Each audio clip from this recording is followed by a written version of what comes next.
Hi there, I'm Antonella, a 32-year-old thriving in the interior design world. I thought I had the perfect family until everything changed when my brother Jake met Vanessa.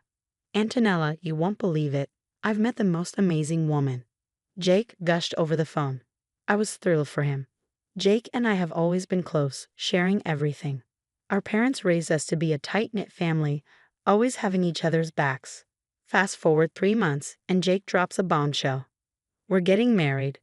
I nearly choked on my coffee. Married? Jake, you barely know her. But he was head over heels.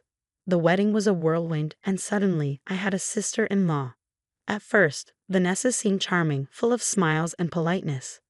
But something felt off. During a family dinner, I noticed how she subtly steered conversations. "Oh, Antonella's still single. Don't worry, you'll find someone eventually," she'd say, always with a smile, always with a hint of judgment.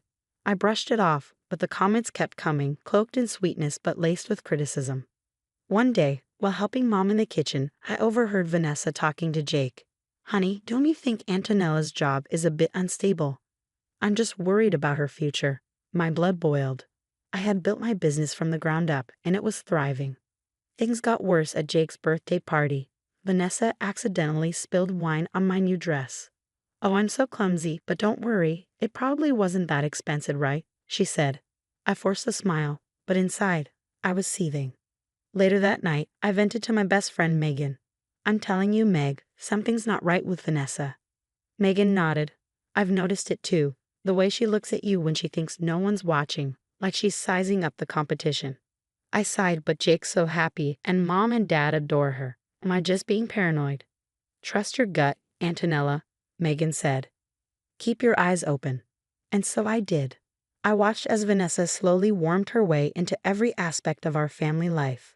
She'd volunteer to help Dad with his finances, critiquing his methods, and reorganize Mom's kitchen, claiming it was more efficient. But it was her effect on Jake that worried me the most. My once outgoing brother became quieter, always deferring to Vanessa's opinions. During a shopping trip with Mom, I tried to broach the subject. "Mom, have you noticed anything different about Jake lately?" She hesitated. "Well, he's a married man now. Change is normal."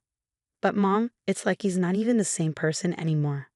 "Oh, sweetie, you're just not used to sharing him. Give it time." But time only made things worse. Family gatherings became minefields of passive-aggressive comments and tense silences.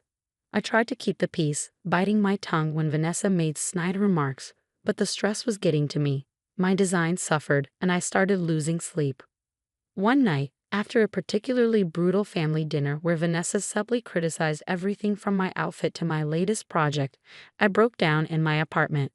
The phone rang. It was Megan. "Antonella, are you okay? You seemed off at dinner." I couldn't hold back anymore. Everything spilled out, my suspicions, my fears, the way Vanessa was slowly isolating Jake from us. Megan listened, then said firmly, "Enough is enough, Antonella. It's time to start digging. There's more to Vanessa than meets the eye, and we're going to find out what it is." As I hung up, I felt a mix of determination and dread. I loved my family, and I'd do anything to protect them, even if it meant exposing the wolf in sheep's clothing that had infiltrated our lives. Little did I know, things were about to get much, much worse.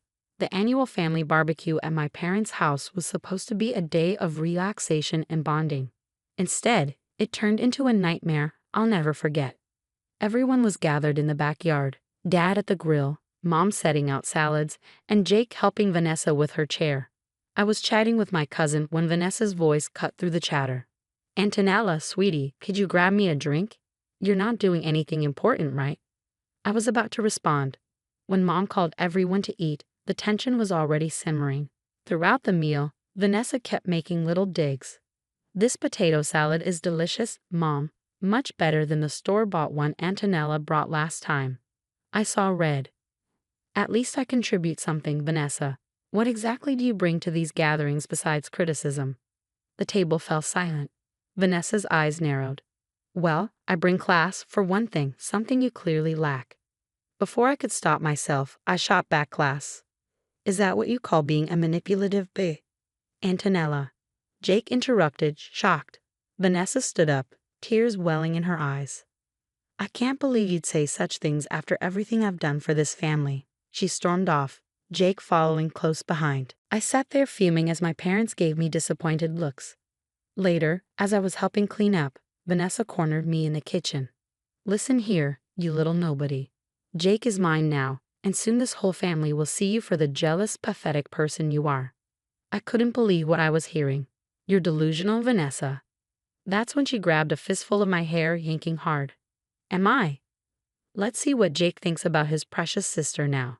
She dragged me by the hair into the living room, where Jake was talking with Dad. Jake, look what your sister did. She attacked me. Vanessa cried. Jake's eyes widened in disbelief. Antonella, what the hell? I tried to explain, but Vanessa's crocodile tears drowned me out. I think you should leave, Antonella. Now. I left, humiliated and angry. The next day, Megan came over, finding me still in yesterday's clothes, surrounded by ice cream containers. That's it. We're not letting her get away with this. It's time to fight back. Over the next week, Megan helped me start digging into Vanessa's past. We found discrepancies in her stories. The college she claimed to attend had no record of her, and the company she says she worked for didn't exist. Then luck struck.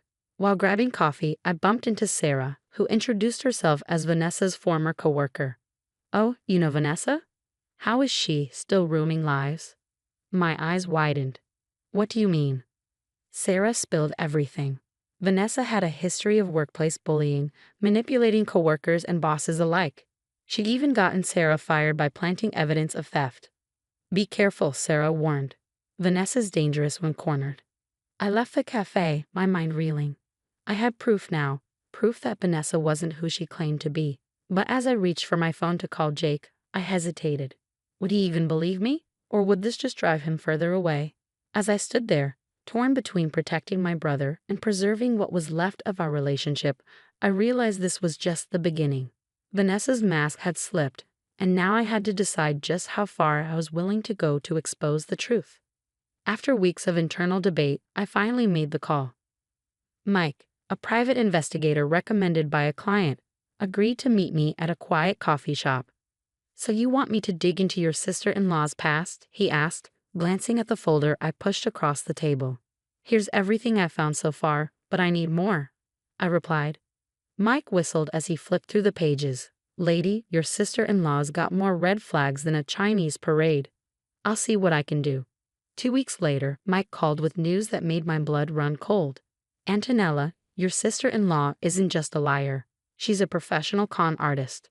Multiple identities, fraud charges in 3 states, and get this, she's been using your brother's business to launder money. My hands shook as I processed the information. How? How is she doing that? Fake invoices, ghost employees, the works. Your brother's company is a ticking time bomb. I thanked Mike and hung up, my mind racing. I had to tell Jake, but how? Before I could decide, my phone buzzed with a text from Mom. Family dinner tonight. Vanessa insists. Please come. Great, just great. The tension at dinner was thick enough to cut with a knife. Vanessa was all smiles.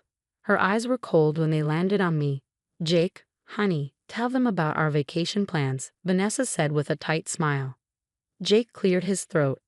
Well, we're thinking of taking an extended trip, maybe 6 months. I nearly choked on my wine.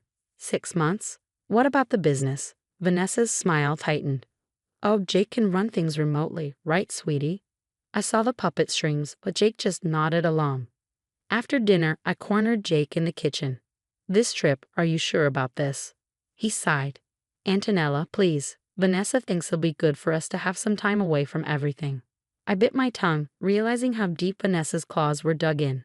Over the next few days, I reached out to Sarah and other victims I had discovered. We formed a support group, sharing stories and evidence. We need to stop her, Sarah insisted during one of our meetings, before she ruins more lives. I nodded, a plan forming. I think I know how. I spent the next week preparing, gathering every shred of evidence. But Vanessa wasn't stupid. She must have sensed something was up. One evening, as I was leaving my office, I found my car tires slashed. A note on the windshield read, "Back off, or next time it won't be just the tires." I called Megan, my hands shaking. She knows Megan. Vanessa knows I'm onto her. Megan's voice was steely. Then we move now, before she can do any more damage. I agreed, setting the plan in motion. I called my parents, Jake, and extended family. Emergency family meeting tomorrow night. It's about Jake's safety. As I hung up, doubt crept in. Was I doing the right thing? What if this backfired? But then I remembered Jake's defeated look and how Vanessa had manipulated everyone around her. No, this had to be done. The next day dragged on forever. I triple-checked my evidence and rehearsed what I'd say. As evening approached, I received a text from Jake. Vanessa's not feeling well. We might not make it. My heart sank. Of course, she tried to avoid this. I texted back, please, Jake, it's important. I wouldn't ask if it wasn't. Hours passed with no response. I was about to give up hope when I heard a car pull up outside my apartment. I peeked out the window. Jake was helping Vanessa out of the car. She looked pale, leaning on him dramatically. As Jake and Vanessa entered my apartment, the tension was palpable. My parents, Megan, Sarah, and a few other faces were already there. Vanessa clearly didn't expect this. What's going on? Jake asked, confusion evident in his voice. I took a deep breath. Jake, everyone, it's time you knew the truth about Vanessa.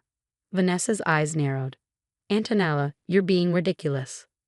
But I cut her off, pulling out a stack of documents. Vanessa, or should I say Amanda, or maybe Lisa?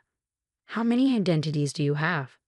Jake's face paled as I laid out the evidence. The charges, the stolen identities, the money laundering through his business. Sarah and the others shared their stories of Vanessa's manipulation and deceit. Vanessa tried to interject, her voice rising hysterically. They're lying. Jake, baby, you know me. But Jake's disbelief was turning to anger. Is it true? Have you been using my company to launder money? Vanessa's mask finally cracked. Her sweet demeanor vanished, replaced by cold fury. You're all idiots. Jake, you were so easy to manipulate, and the rest of you are pathetic. Mom gasped. Dad's fists clenched, and Jake looked utterly broken. Vanessa made a dash for the door, but Sarah blocked her path. Not so fast. The police are on their way. The next few hours were a blur. Vanessa was arrested, screaming threats as she was led away. Jake sat silently, processing everything. Days turned into weeks. Jake filed for divorce and worked tirelessly to save his business from the mess Vanessa had created. I was by his side every step of the way. Months later, as we celebrated the successful relaunch of Jake's company, he pulled me aside. Antonella, I'm sorry I didn't believe you sooner. Thank you for not giving up on me. I hugged him tight, feeling our bond stronger than ever. As I looked around at my family, now free from Vanessa's toxic influence, I realized the importance of trusting your instincts and standing up to those who tried to tear you down. It wasn't easy, but it was worth it. We were free, we were together, and we were stronger for having weathered this storm. And that's the end of Antonella's story. Now, I have a question for you. If you discovered your sibling's spouse was a criminal, would you expose them or keep quiet to protect your sibling's happiness? What's more important, family peace or justice? Drop your thoughts in the comments. This is a tough one, and I'm really curious to hear what you do. If you enjoyed this wild ride, smash that like button.